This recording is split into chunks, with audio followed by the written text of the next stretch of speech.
My son looked me dead in the eye at his father-in-law's lunch table and called me a nobody who settled for a quiet life. He had no idea, in that exact moment, that every dollar keeping the roof over his head was coming out of my own retirement account.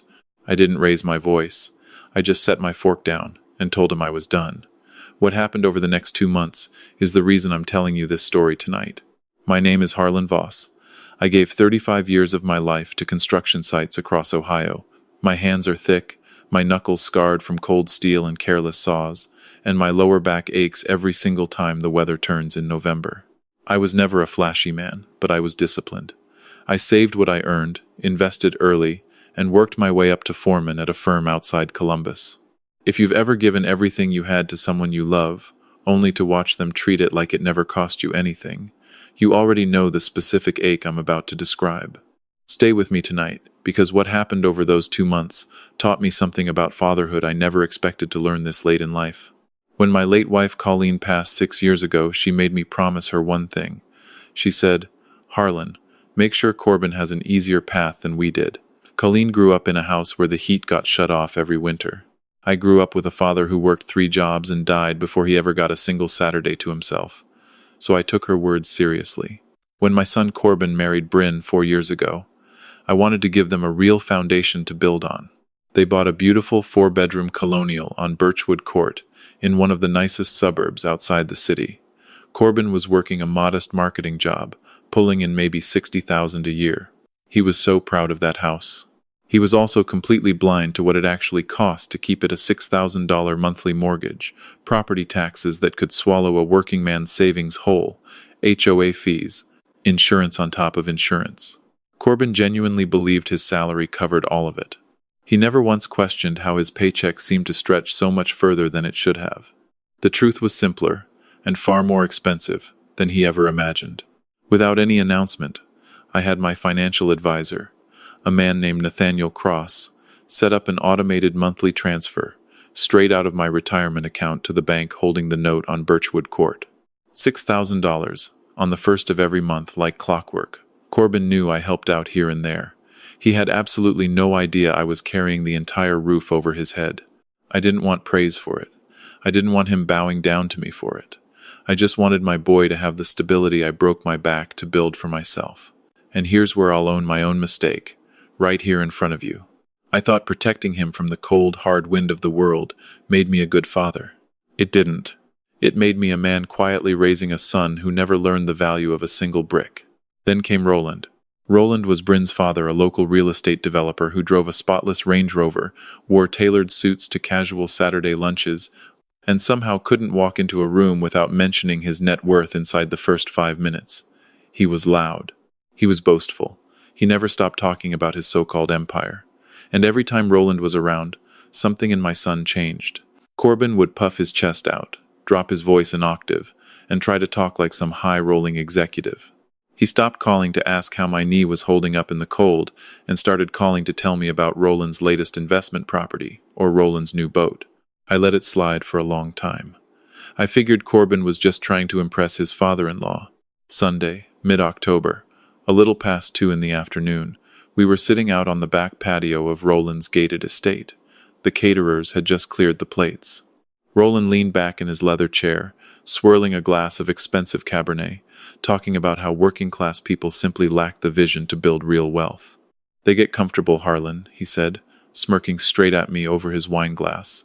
"They work their little 9-to-5s, collect a pension, and die in the same zip code they were born in. No ambition, no killer instinct." I sat there in my plain flannel shirt, hands resting on my knees, keeping my mouth shut. I'd worked alongside plenty of men like Roland over the years, the loud ones, the ones who financed the biggest truck on the lot and screamed at subcontractors to cover for their own shortcomings. Then Corbin chimed in. He looked at me across that outdoor dining table, wine glass in hand, a smirk on his face and something close to contempt in his eyes. He laughed that sharp, arrogant laugh that cuts a father clean through the chest. "Roland built his empire from nothing. Unlike you, Dad, you're just a nobody who settled for a quiet life." Bryn giggled into her napkin.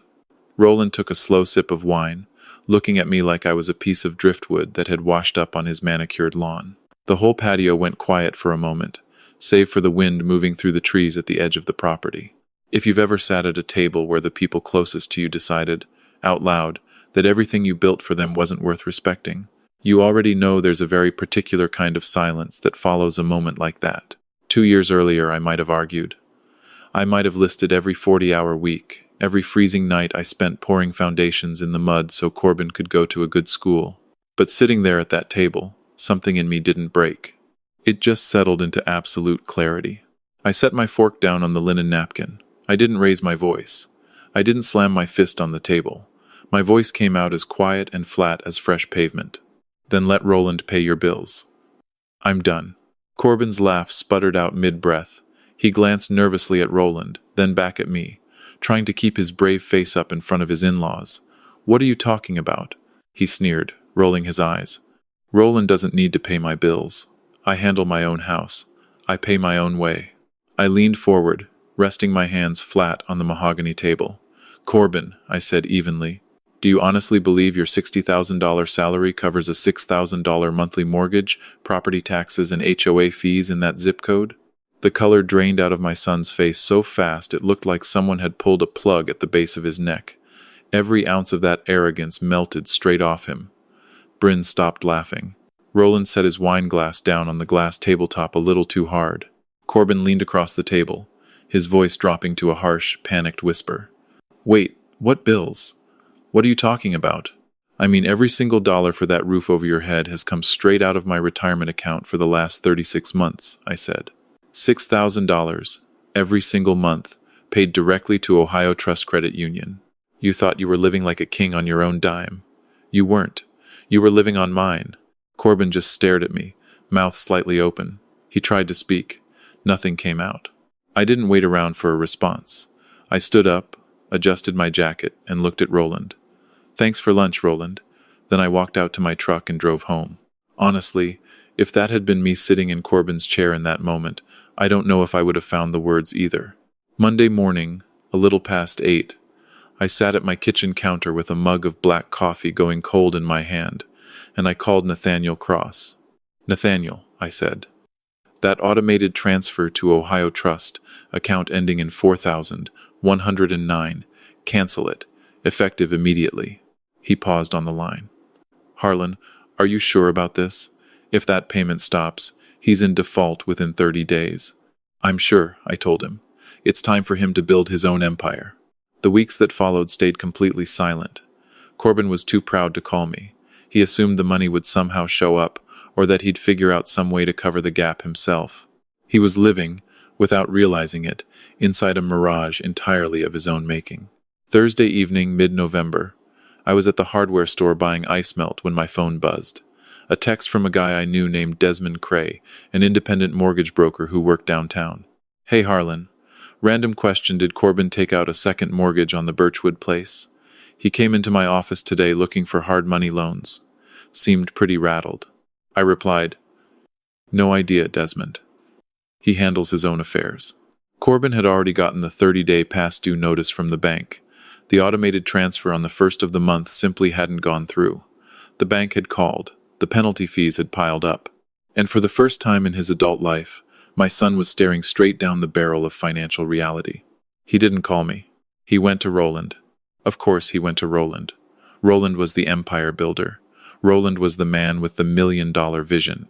Corbin walked into his father-in-law's office, fully expecting the great real estate tycoon to write a check on the spot, $12,000 to cover 2 months, maybe a little extra to keep the lights on while he was at it. What Corbin didn't know, what most people in town were only just starting to realize, was that Roland's entire empire ran on thin financing and mounting debt. Roland didn't have $12,000 sitting anywhere liquid. He was leveraged to his eyeballs across 3 failed commercial developments on the north side of the county. When Corbin begged Roland for help, Roland didn't simply say no. He showed exactly who he really was underneath the tailored suits. I heard about the conversation later, through Bryn's Aunt Faye. Roland looked Corbin dead in the eye and said, I don't invest in sinking ships, son. If you can't pay for your own house, maybe you shouldn't have married my daughter. Don't bring your problems to my desk. That cold, brutal truth hit Corbin like a freight train. The man he'd idolized, the man he'd used to belittle his own father, Didn't care in the slightest whether Corbin ended up on the street. If you've ever built your whole sense of who you should be around someone who turned out to be hollow underneath, I want you to know I understand exactly how that particular kind of humiliation lands. Late November, a cold Tuesday evening. A light dusting of snow had just started sticking to my driveway. I was sitting by the fireplace with a book when headlights swept across the front window. A car door slammed hard. A few seconds later, the doorbell rang, over and over, followed by heavy knocking on the wood. I didn't rush. I stood, walked to the hallway, and opened the door. Corbin stood on the porch. No fancy leather coat this time, just a thin sweater, his face red from the cold, his eyes bloodshot, his hands visibly trembling. "Dad," he breathed, steam rising off his breath in the freezing air. "Dad, we need to talk. The bank sent a notice. They're giving me 10 days to bring the account current, or they start foreclosure proceedings. It's $12,400, Dad. I don't have it. I want to slow this next part down, because it's the part I've replayed more times than almost anything else in my life." I stood in that doorway a moment longer than I needed to, keeping the storm door half shut between us, feeling the cold air push past me into the hall. Then I pushed it open. "Come inside, Corbin. It's cold." He rushed into the entryway, shivering, wiping his nose with the back of his hand. He looked small, for all his tall talk at that lunch table. He looked, for just a second, like the scared 10-year-old who used to hide in his room when thunderstorms rolled in off the lake. "I talked to Roland," he stammered, the words tumbling out in a frantic rush. I thought he'd help. He wouldn't give me a dime, Dad. He told me I was on my own. He was so cold about it. I don't understand. Bryn cries every night. We're going to lose the house." He looked at me, eyes wide with a desperate pleading hope. "You have to turn the payments back on, Dad. Please, just cover the back balance and start the transfer again. I'll pay you back. I swear I'll pay you back." I didn't get angry. I didn't raise my voice. I walked over to the kitchen table, picked up my glasses, and put them on slowly. Then I looked at my son. "Corbin," I said quietly, "do you remember what you told me at Roland's house 6 weeks ago?" He flinched. He closed his eyes, his shoulders sagging. "Dad, please. I was just talking. I was just trying to sound impressive in front of Roland and Bryn." "No," I said. "You meant it. You looked at a man who worked 35 years in the dirt to make sure you never once went without a roof over your head, and you called him a nobody. You told me Roland built an empire from nothing while I settled for a quiet life." "I was wrong," he cried out, tears finally spilling past his lower lids. "I was wrong, okay? Roland's broke. His properties are mortgaged to the hilt. He's a fraud, Dad. He doesn't care about me at all." "I know Roland's a fraud," I said plainly. "I've known men like Roland my whole life. But that's not the point, Corbin. The point is, you looked at real work, real sacrifice, and quiet love, and you decided none of it was worth anything, because it didn't come with a luxury badge on the hood." "Please, Dad," he sobbed, stepping toward me, hands out. "Just loan me the money. Don't let us lose the house." I looked at my son. Really looked at him, and I understood right there that if I wrote that check, if I saved him again, he'd learn absolutely nothing from any of this. He'd go right back to measuring his worth by the size of somebody's garage and the price of their wine. "I'm not writing a check, Corbin," I said. His face went completely still. "What?" "I'm not paying your mortgage. Not the back balance. Not next month either." "You're going to let us get foreclosed on?" he shouted, panic curling fast into anger. "You have the money. You're sitting on an entire retirement account." "That money was built brick by brick," I said, my voice steady as poured concrete, "and I gave you 3 years of a free ride so you could build your own foundation underneath it. Instead, you used it to pretend to be something you're not, and to look down on the man who handed it to you." I walked to the side table, pulled out a notepad and a pen, and set them down on the kitchen island. "Here's what's going to happen," I told him. "You're going to put Birchwood Court on the market tomorrow morning. List it at a realistic price so it moves fast, before the bank takes it out of your hands entirely. Whatever equity's left after the bank gets paid, you keep." "Sell the house?" Corbin gasped. "Bryn will leave me." "If Bryn leaves you because you have to live in a 2-bedroom apartment you can actually afford on your own salary," I said, "then you married the wrong woman. But if she stays, the two of you can start building something real, something honest." Corbin stood there in my kitchen, breathing hard, looking at the notepad, then back at me. Whatever entitlement had carried him for years finally gave out under the weight of that plain, cold truth. "I can't even afford the moving costs, Dad," he whispered, his voice completely broken. "I don't have enough left for a deposit on a lease." I looked at him for a long moment. "I won't pay your mortgage," I said quietly, "because that's just financing a lie. But I will cover the security deposit on a modest 2-bedroom apartment. And I'll bring my truck on moving day to haul your boxes myself." That's what a father actually does. He doesn't fund an illusion. He helps you rebuild once the illusion finally falls down. Corbin dropped his head into his hands and wept. Not angry tears this time, honest ones. The next 2 months were hard, but they were real, in a way nothing had been in years. The house on Birchwood Court sold in a short sale arrangement in mid-December. Corbin and Bryn moved into a small, clean 2-bedroom on Oak Terrace. Roland never showed up on moving day. He was too busy dealing with his own bank liens and creditors by then. One Saturday in mid-January, I pulled my truck up to the curb on Oak Terrace. Corbin came out the front door in an old hoodie and work gloves, his hands raw, his back stiff, no smirk left anywhere on his face. He helped me carry every couch, every box, every mattress up 2 flights of stairs. Around 4 that afternoon, after the last box was unpacked, we sat on 2 folding chairs in his small living room. It smelled like fresh paint and cardboard.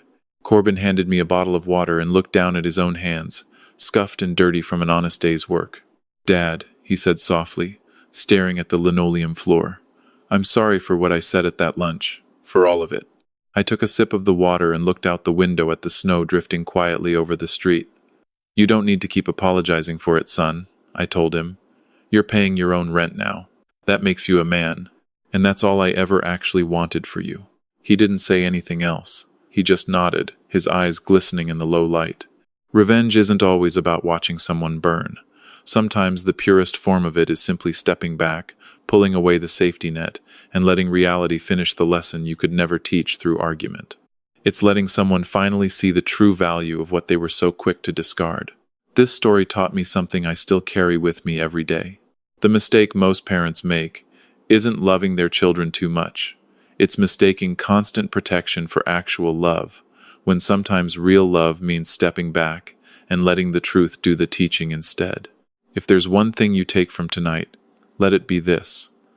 Look honestly at whether your generosity is helping someone build their own foundation, or quietly letting them believe they never needed one at all. And here's a question worth sitting with tonight. If the support you're giving someone disappeared tomorrow, would they be devastated, or would they finally be forced to grow? Corbin doesn't talk about Roland's empire anymore. Roland's real estate company went into receivership early this year, and his Range Rover got repossessed not long after. Corbin comes by every Sunday now. Not for money. Just to sit on the porch, drink a cup of black coffee, and ask me how I used to pour concrete in the winter of '88. I'd genuinely like to know what you would have done in my place.